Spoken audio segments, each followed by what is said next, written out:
Hey everybody, welcome back for some more Fakemon from the Wentano Region. Just to get you ready for next month, I'm going to do what I'm calling Deep Sea December. It's not your typical drawing challenge that you might be used to. Instead, each week you're going to be treated to a new slate of Pokemon built around or related to the deep oceans that lie off the western coast of the Wentano Region. This week, though, I've got a new Convergent Scraggy line to show off, including a new evolution. I have a soft spot for many Unova Pokemon, not because their region is based off of my home country, but they have a certain uniqueness to me that stands out compared to other regions. It's things like a lack of bright colors and the creative designs introduced that really hit home for me. Scraggy is one of those. A lizard who wears its skin that it has shed as pants is a hilarious concept, especially because of the real lack of clothing worn by any other Pokemon. I mean, what's it even trying to cover up? Anyways, Scraggy is a fighting Dark-type Pokemon, and I wanted to create my own Convergent Scraggy that's electric Dark-type. Why that typing? Well, we're going to get into it, but first I want to refresh you on my ideology for creating a Convergent evolution. It's well illustrated through the concept of carcinization, or multiple different organisms evolving over the centuries to adopt the same body plan as crabs. They started out at very different points and aren't related, but have key physical similarities that would lead you to believe that they are all crabs at a first glance. To me, that's what it takes to be a convergent evolution. It should have an entirely different origin as a Pokemon, but have arrived at the same or very similar body plan as the original. Toadscruel is an amazing living fungus that has the same body plan as Tentacruel, where the regional forms are the same base, like Alolan Ninetales is still a fox. So, what are my convergent Pokemon then? Well, in this case, salamanders.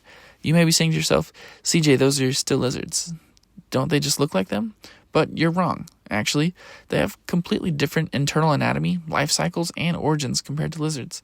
They're a real-life convergent evolution, so what better to use? Specifically, I'm going to be using tiger salamanders as the base for my convergent Scraggy. One thing you may not know about amphibians like salamanders is that while many do have lungs, they can breathe through their skin using osmosis. It's a crazy process and something lizards definitely can't do, but the base of it is that they secrete a mucus onto their skin that pulls oxygen out of the air into that mucus and then into their bodies. Crazy, right? Well, that's where our Pokemon's electric typing is going to come from. I had this crazy idea. Instead of wearing a shed skin, this Pokemon could secrete and then wear a very thick mucus. This mucus could be incredibly conductive, making electric type attacks that much more effective. In the art here, I elected to show this Pokemon secreting it just onto its hands to fight with, but that's just the beginning of the applications for this sticky, electrifying substance. Meet Shaggy, the marsh grunt Pokemon. Though they resemble Scraggy of the Unova region, Shaggy's bodies work in very different ways. Able to secrete and electrocute a specialized mucus, these Pokemon are capable of long-range attacks and creating a strong defensive barrier around themselves. This versatility makes them quite a frustrating presence in the marsh. They aren't strong as individuals, but can often be found operating in packs, making them much trickier to deal with. Now let's talk about Convergent Scrafty. Scrafty, the evolution of Scraggy, is another dark fighting type Pokemon that elevates Scraggy's shed skin concept by turning that shed layer into a mask that they wear while performing robberies, heists, and other crimes. Pretty cool, and really makes the dark typing stick. My Pokemon is also going to be a criminal. That's why it's a dark type too. But there's one key difference. They're a lot slimier. I mean that in the way that a person can be described as slimy, meaning they're dishonest or two-faced, especially someone who takes advantage of others. Think of like a loan shark. This Pokemon isn't interested in just stealing from people. It enjoys the life of high-stakes, organized crime. They're incredibly intelligent and help run the marshes of the Wentano region, all under orders from their boss, of course. I imagine that they're a favorite Pokemon of gangsters and general evildoers in the region, as they will happily attack people or commit heinous crimes just for the fun of it. I really liked how Malamar was handled in the Pokemon X and Y anime, as an extra evil group that was causing mayhem for our protagonists. In the Wentano region, you'll have to deal with this Pokemon and their trainers, if they have them, causing problems for you and the Wentanoan people.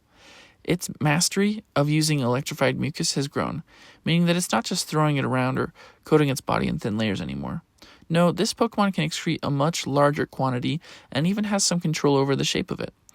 It wears some of this slime in the shape of a hood, just like Scrafty might, as it can easily obscure its face this way. Imagine how easy a crime would be if you could just electrocute whatever it was that you were trying to deal with. Need to break into a building? Overload the power system with your mucus. Someone in your way?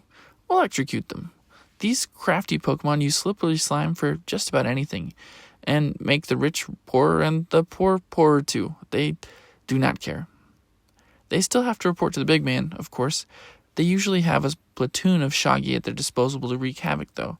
That being said, they aren't chaotic or random. This is organized crime, after all. No, I think this Pokemon only wreaks havoc if you give it an excuse. Fall in line, give them what they want, and nobody gets electrocuted. You also really have to be careful of engaging with them at all. Let's say you battle and defeat a platoon of Shaggy and their leader. They're likely going to return to their boss, and then you're going to have even more trouble on your hands. Depending on the area, their network may run pretty deep and even include humans who are reporting to the big boss. This Pokemon crime family is definitely one you do not want to mess with. Meet Shafty, the Marsh Enforcer Pokemon. Shafty are the designated leaders of a platoon of Shaggy and have often been tasked with overseeing a given area of their boss's turf. Be wary of interactions with Shafty. If they don't get what they want from you, it will often lead to a strong electrocution. Even if you win battles with them or defeat them and their grunts, you will likely end up being hunted down by their organization, which may even include humans.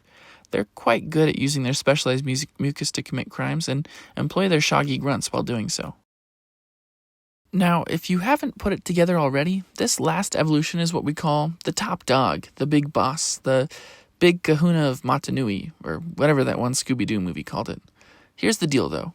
I spent a lot of time trying to think of a design that would satisfy my desire to make this Pokemon very literally the big boss. But Hulking Salamander is already taken by Mega Swampert, and Toxtricity might be a lizard, but it has a larger body plan that could be read as a salamander. Even Licky Licky takes up the space of fat, shiny lizard-like abomination, so what's a dude to do? I decided that I really wanted this last evolution to take this Pokemon's electric mucus fantasy to a whole extra level. Now, it won't just secrete this mucus, but have full control over its shape, basically as an extension of its body. Because of that ability, this Pokemon spends a lot of time in the dank places around the marsh, accumulating moisture to turn into more mucus, which it then uses to fill this mucus avatar that it has encased its body in.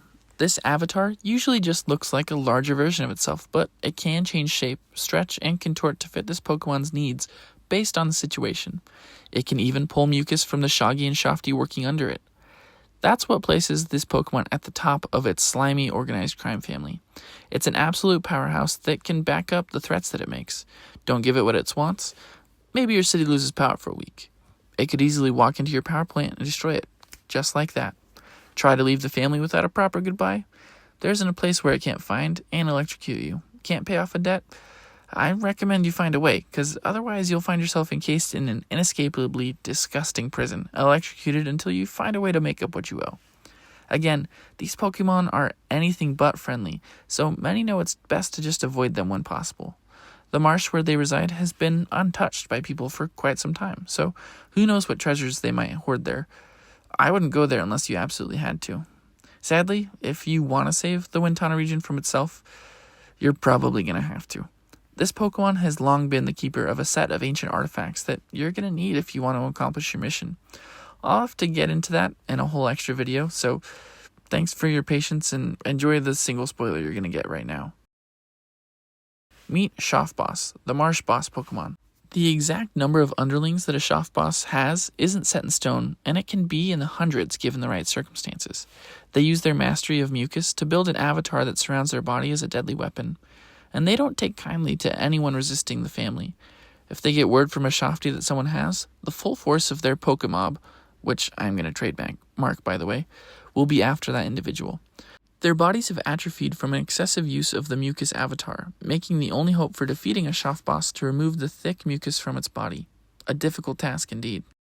And there you have it, an evil mob boss-inspired dark electric convergent scraggy line with a bonus evolution to boot. Say that 10 times fast, because I won't be trying to. I really want my region's story to be about the Pokemon above all else, and so I love when I can introduce them on with a story, or even a side story. If you're wondering what types of artifacts Shafboss might be guarding, I'd recommend checking out the 200 sub special, which had some pretty solid spoilers and can help you connect the dots a little bit. In the meantime, get ready for Deep Sea December, We're going to kick things off by reintroducing an old design that I've tuned up to my current standards. I'm excited to flesh out the Wentanoan Ocean with you guys. So until next week, thank you. I hope you like what I've made and that it inspires you to make something of your own.